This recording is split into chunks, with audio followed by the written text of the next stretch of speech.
Hey everyone, Welcome to the Fishbowl podcast. I'm Sydney. and I'm Brooke, and today we have a very special Q&A episode. We're going to be answering all of your burning questions, so let's dive in. Okay, Brooke, so we have been getting in some questions and we're very, very excited to get to answer them. I think let's start out by talking about this podcast. A lot of people have asked me, how did this even come about? Do you even know? Because I have to think back. I feel like I don't even know. How would you say it started out? I remember how it started for me. I would say me and Sydney have both always had a desire to do something more for the PK community, and we have thrown around ideas in the past, but I remember that Sydney gave me a call one day. I was in my dorm, and she told me what had been on her heart and talked about us doing this podcast and was like, yeah, I mean, let me pray about it, but we were both on board. But I remember that phone call very clearly. So Really? tell me a little bit about where this decision stemmed from for you.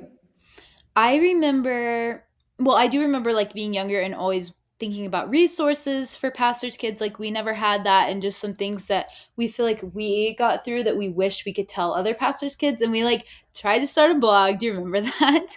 In I don't know, middle high school or something. We didn't like ever that. start it, but Yeah, we never planned started it. Yeah. We tried to start it, but we couldn't decide, no, I want this background color. No, I want this background color. And it just stopped. We got that far. So then now that we're a little bit older, I was actually doing a study called Restless by Jenny Allen with a small group. And I don't know, it just kept saying what's that thing on your heart that God has instilled in you, the only you can do.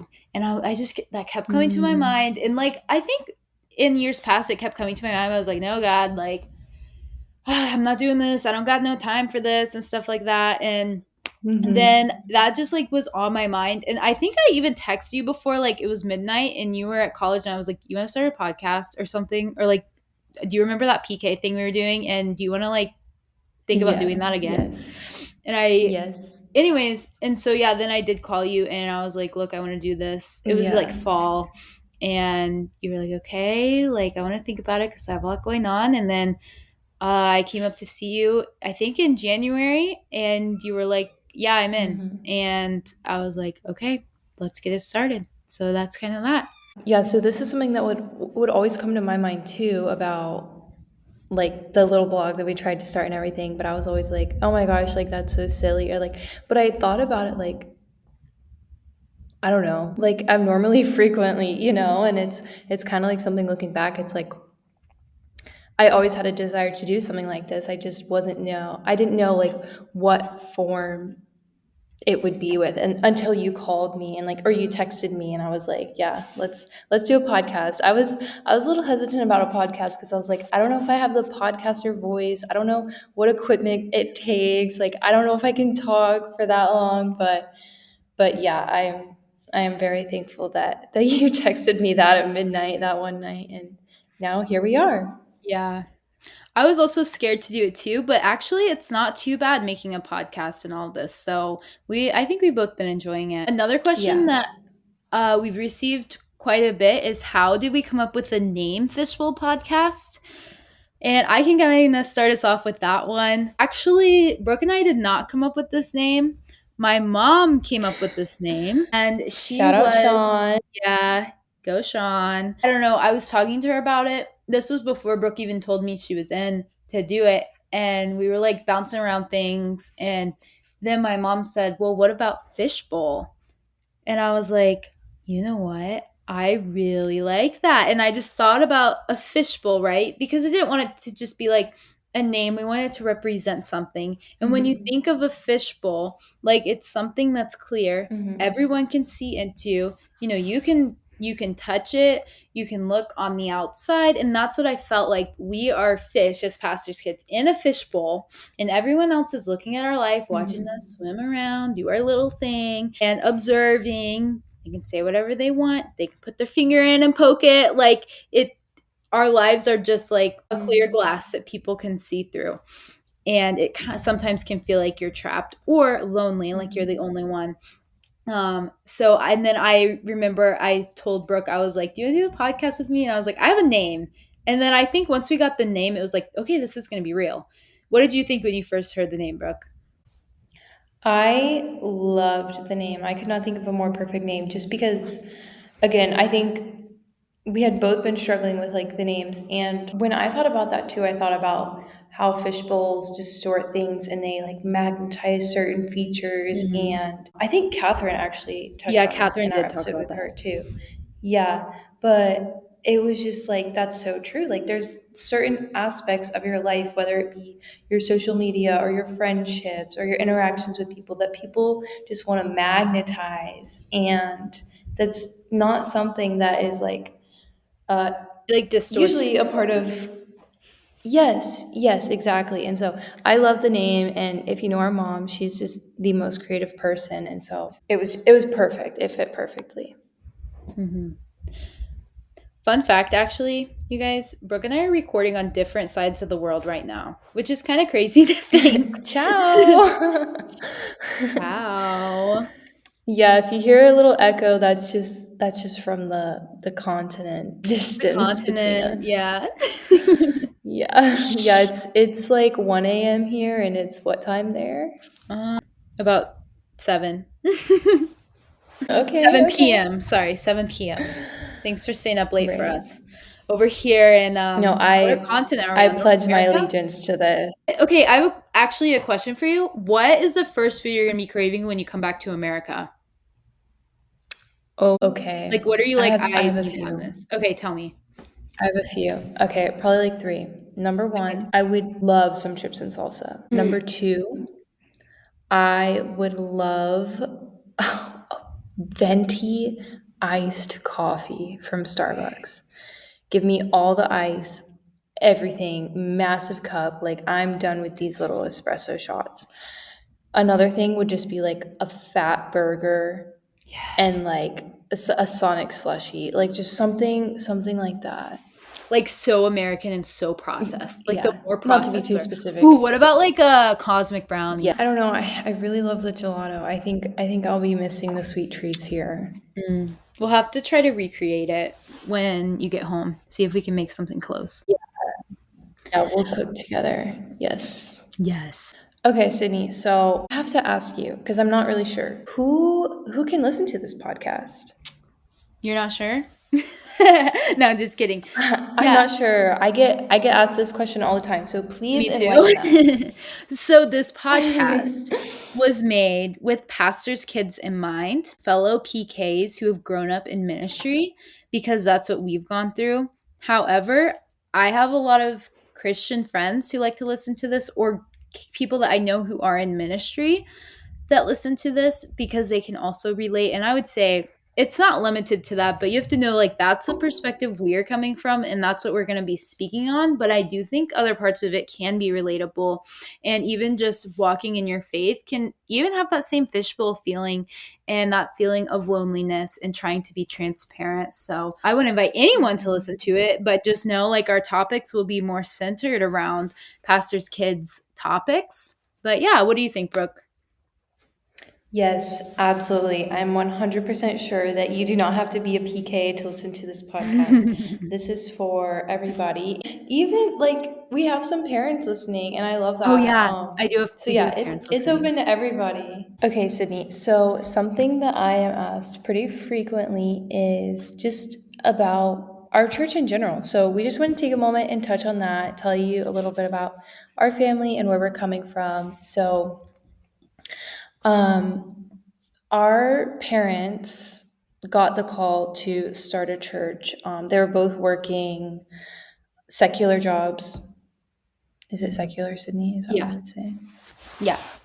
Okay. They're both working secular jobs and they felt called to start a church. So on October 1st, 2006, New Walk Church started and it was in a YMCA, guys.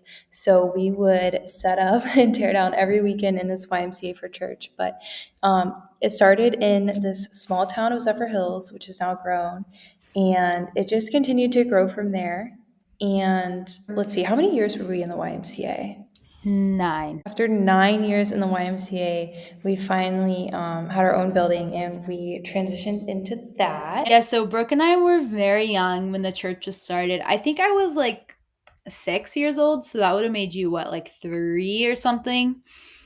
And I don't Yes, remember yeah. like too much before that. I think I was genuinely like confused, like, oh, my parents are starting a church. Like, I did not understand what that meant, but I was like, great, sounds good. Mhm. Yeah, so our dad planted a church and we've been at the same church ever since in the same community, which is cool to see the change that has happened too from like then Yeah, to our now. parents felt a very specific call to this community and everything that came with that. And it's a really beautiful thing to see how much, like, them planting this church has now grown and flourished into so many amazing things. And Mhm. um, also, our parents, they were both working secular jobs, so they left those jobs to plant the church. So it was a very chaotic time. They're raising like a 6 year old. I would have been like a 3 year old, and they're also planting a church. And they just left their secure jobs. So I could see where it was a chaotic time for them. Again, I had no clue what was going on, but Yeah, I think the older I get, the more respect I have for my parents doing that. Like, they had great jobs. And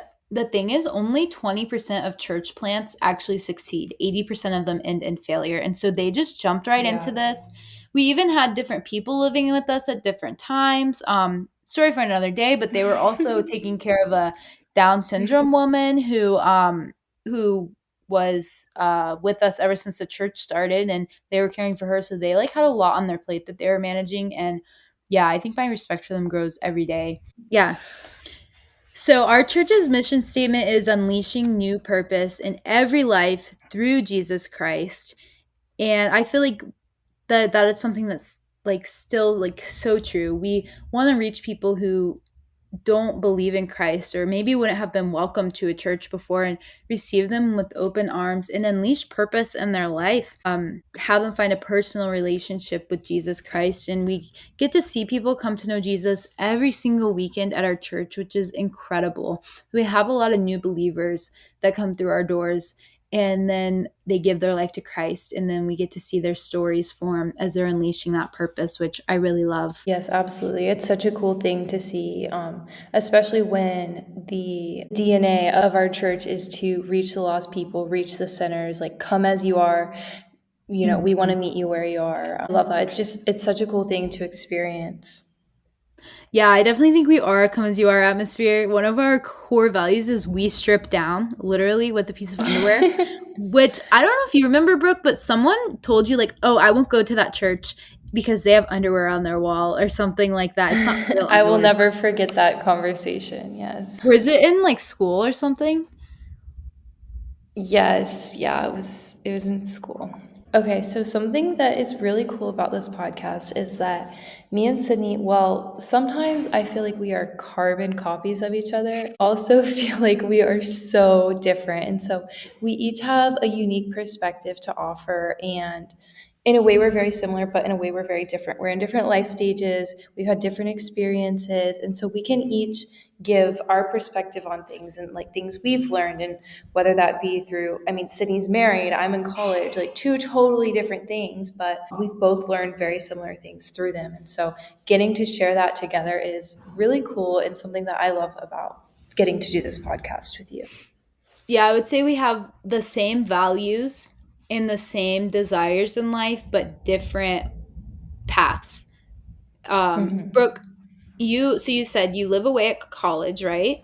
Okay, yeah. So I remember in high school, I kind of started having it in my mind, like, oh, I want to move away to college. But I wasn't really sure because Sydney, you had stayed home for college, and I looked up to you a lot, and it felt like the smarter thing to do. And so I like wrestled with that a lot. But eventually, I did end up moving to the University of Florida, and I love it there. And it's been incredible to, be out having my own path, but also I'm still very close to home and I can come to the comfort of my home whenever I want. But I will say that being away from my family has been hard, but also it's given me so many new unique perspectives on life. Like, I've learned so much about friendships, about, like, pursuing my faith on my own, about my values, the things I stand for and the things I don't stand for, and just having that individual experience is something that I think has really shaped me and allowed me to learn so much more personally. Whereas I know for you, you have a different story. And if do you want to talk about that? Yes, so I, like Brooke said, lived at home during college. I was like, you know what? Financially, I can drive to school, I can drive back, I could save so much money. And so I also was more of a homebody. Like, I did not really want to go out and experience things for myself. Mm. So also have been married now for almost 2 years, which is really cool. My husband and Aw. I, we have a house together and we live like right down the street from my parents. And that's kind of the life path I've taken. I graduated college and now I'm 23 years old. And She yeah, I married don't her high know. school sweetheart, Yeah, my guys. high school sweetheart. It's like, I don't know. Life is just pretty chill. I like to go to bed at a reasonable time and I like to cook dinner and clean my house and yeah, want to be a housewife. Real Housewives of Zephyr Hills. Yes, count me in. If they ever do Real Housewives of Zephyr Hills and the someone here is listening that might be a producer, please let me be a part of it. Thank you. Yes, I think it's going to happen for you. Yes, I Thank believe it. you. We are similar in that aspect. I want to go to bed early. I would love to just cook a meal, read a book. I'm very much a grandma at heart, I feel. Yeah. Okay, so another question that I got in was what are your favorite Bible verses? That's a great one. Oh my goodness. This is a big question. Okay, so my favorite Bible verse is Ecclesiastes 3:11, and it says, "He has made everything beautiful in its time." And I remember reading this verse a few years ago, and ever since then, like in any season, like it's just been a staple, and it's something that's gotten me through so much. Like, just having that reminder, like, I don't know. I'm the type to get anxious. I'm the type to worry about the future and things like that. And so when I read that, I just feel so much peace. Like, you know what? God's timing is beautiful. It's perfect. Like, He has a plan, and that verse in itself brings me so much peace. So that's my favorite. How about you, Mm. Sydney? I think I know yours. Do you know mine? Yes. Can you say it? Oh, it's the one from Colossians. Colossians 3:23. So whatever you do, do it with all your heart as though you were working for the Lord, not for man. Which has been one I think since high school, like early high school, we had to they were like, "Oh, pick out your life verse." And I was like, "I don't know." And then I don't know, I was reading the Bible and that verse just kept sticking out to me and sticking out to me. And like you said, Brooke, like this has been something that I get to go back to like at all different points of my life and it just like refocuses me and reminds me like whatever I'm doing it, do it for the Lord. It doesn't matter what others think or what others want from you. Like, as long as you're doing it wholeheartedly and doing it for God, like, that's all that matters. So good. Okay, so as a pastor's kid, growing up in ministry, or just even being like a person of faith, you can experience so much. People may be like, "What's the big deal?" There's actually so much that comes with it. So it's not always an easy path. It's not always like a straightforward journey. So, Sydney, what has been the hardest part about being a pastor's kid? Good question. I would say something that has to do with like how others see you or perceive you and trying to live up to a certain standard, not anything that my parents put on or that specific people put on, but knowing like people are always watching me. And everywhere we Mm-hmm. go out, even like in public as kids, like, and now like everyone knows us and there were always eyes everywhere, whether we knew it or not. And I think that to me, like, I always became like super self conscious about that. And I think it made me Right. in my life be a little more cautious when I do things and self conscious and not wanting to take risks or Yeah. put myself out there too much because I knew people were watching me and they might say something about it. So, Mm-hmm. what about you? Yeah.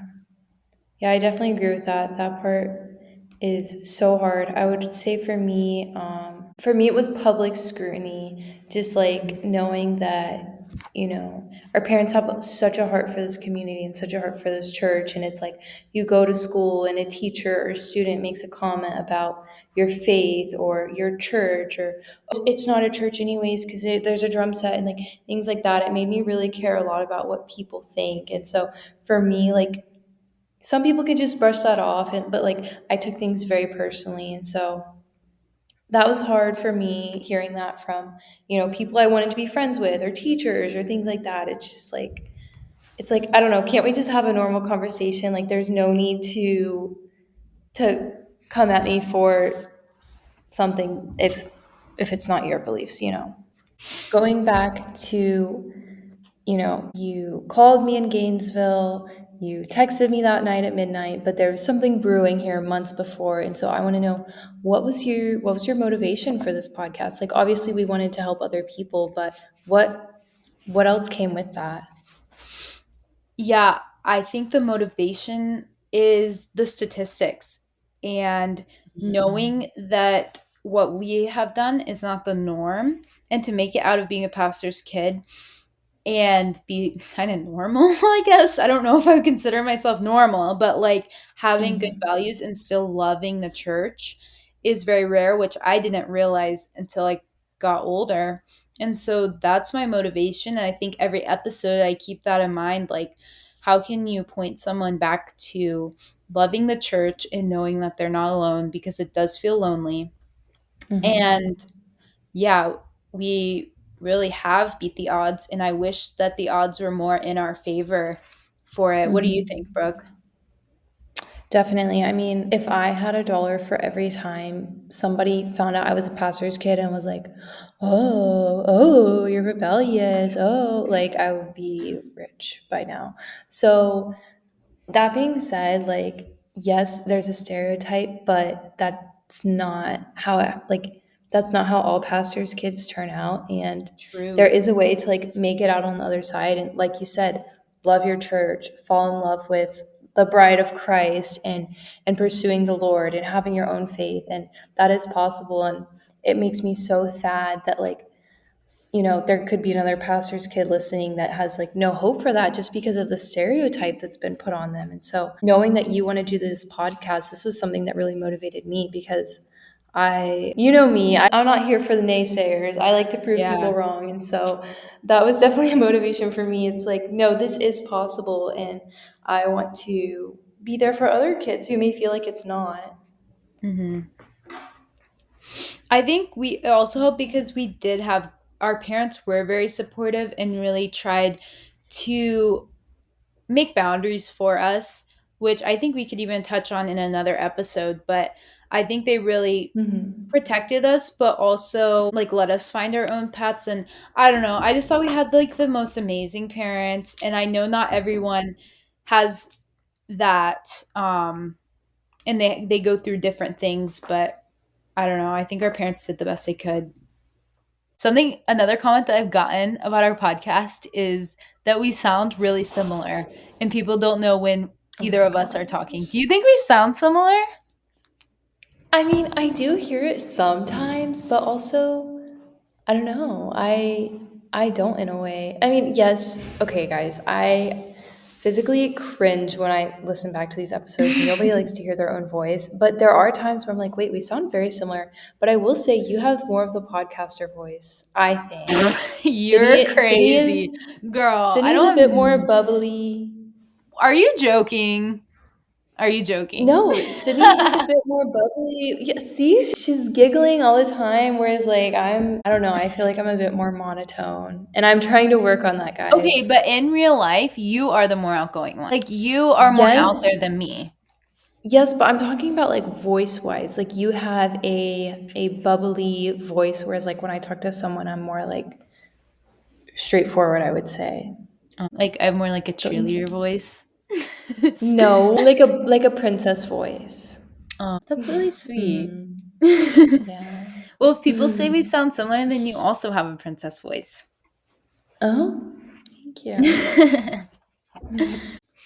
I know that a lot of people assume like, oh, we've made it out of this like PK thing, like we're adults now, and maybe we're all good and we don't struggle with it anymore. But both me and you still go through struggles and are still fighting that statistic in that pool of the world and the enemy to bring us down. So Brooke, what would you say your biggest struggle is right now? I don't know, guys. I think I made it. Like, I think I'm home free Yeah, now. you know what? We're Yeah. done. Yeah. No, I'm Cut the kidding. This cameras. is not just like, yeah, bye. No, yes, we have both like made it out on the other side, but that does not mean it's just smooth sailing from there. I would say there's still a lot of things that there's still several things that like I struggle with going through this, but right now, or I would say in recent years, something that has been hard for me is friendships. It's hard for me to like let my guard down to people. I'm more like closed off. Obviously, I'm very close to my family, which I'm so thankful for. But it makes friendships hard also when you're surrounded by worldly people. They don't have the same values as you. I'm very selective. So yes, I have friends who are not Christians, but when it comes to somebody that you want like a best friend, that's really hard to find. So and Sydney knows that. Like I've always kind of struggled with that. And then another thing is just trusting people in general. I think that being having a front row seat into things that you may see in your church, it can cause you to be like a little wary of people at times. It's like, yay, okay, like you're gonna get really close to this family, but are they gonna leave? Are they gonna get mad at the church? Is a staff member gonna leave? And like, yes, those things happen, but it can cause you to like close yourself off a little bit and like so it's like who do I go to as a mentor? Are they gonna tell my parents? Like things like that that are also hard. I think over the years it's caused me to have like a lack of trust for people. And so obviously that's something I'm working on. But I would say those are my two major things: trusting people, letting people in. It's something that I'm working on and like I am allowing God to work through in my life. But that doesn't mean that everything's just perfect and we have a great life. We love being a pastor's kid, we do, but there's so much that comes with it. So yeah, that's where I am currently. How about you, Sid? Yeah, I can relate to the trust issues thing. I don't know. I think just being young in ministry as kids, like we pick up on a lot more than people think. And like, I don't know. Mm-hmm. I think God gives you an extra dose of discernment as a pastor's kid. And, Oh yeah. but yeah, I think from a young age, it created a lack of trust in us, in other people. Our family is super Mm-hmm. close. We're really close. We're like Yes. trauma bonded together. But, um, with other people it's like even I'm on staff and it's like, oh, I've been here before you, I'll be here after you, like welcome, all right, see you in 2 years, like almost like that kind of Yeah. mindset of like, why bother even getting close to you? Like you're not Right, gonna be right. here. But even And though that's that's so just wrong and not true. and yeah, and like staff, the thing is like you have to realize with being a pastor's kid, like staff in church is different than staff on any other kind of job because people are called places. You could be really close to somebody and maybe they're called to like a whole nother state or country to go serve the Lord. And it's like, Mhm. wait, you were like my best friend, you were like my mentor or something. And it's like, well, that's where God's Mhm. calling them. And so sometimes it's not even that like there's turnover on bad terms. Sometimes it's just that's just how church work goes. Yeah. People are called different places. And so it is hard to get close to people at that point. And you get I don't know if close you in want a to include different that, but way. Yeah. No, and you get yeah. close to a different way with people because it's not just out of proximity, it's spiritually you get connected to people. Mm-hmm. And that's a whole nother level. It's Yes. not just like a work acquaintance you see every day. It's more than that. So So true. So okay, Sydney, one of my top asked questions, and I want to ask you this because I don't know, but where can you listen to this podcast? yes, you can listen to this podcast in so many different ways.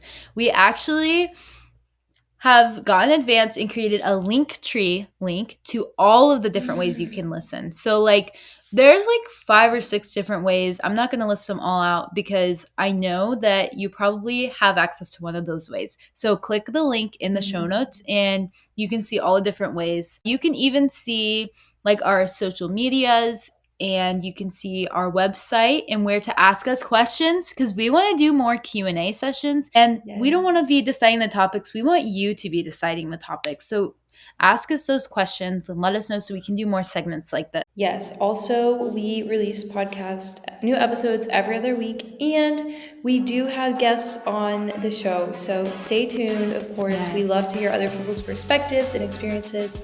So we will be having more guests on. But that being said, of course, this episode was so fun, and I hope that it has enlightened everybody, answered some of your burning questions, like what are the Baldus girls doing? Why are they doing this? What's it for? What is a fishbowl? Like, where did that even come from? So hopefully this enlightened you, but keep sending more questions. We want to hear from you. And we will see you next time In the fishbowl.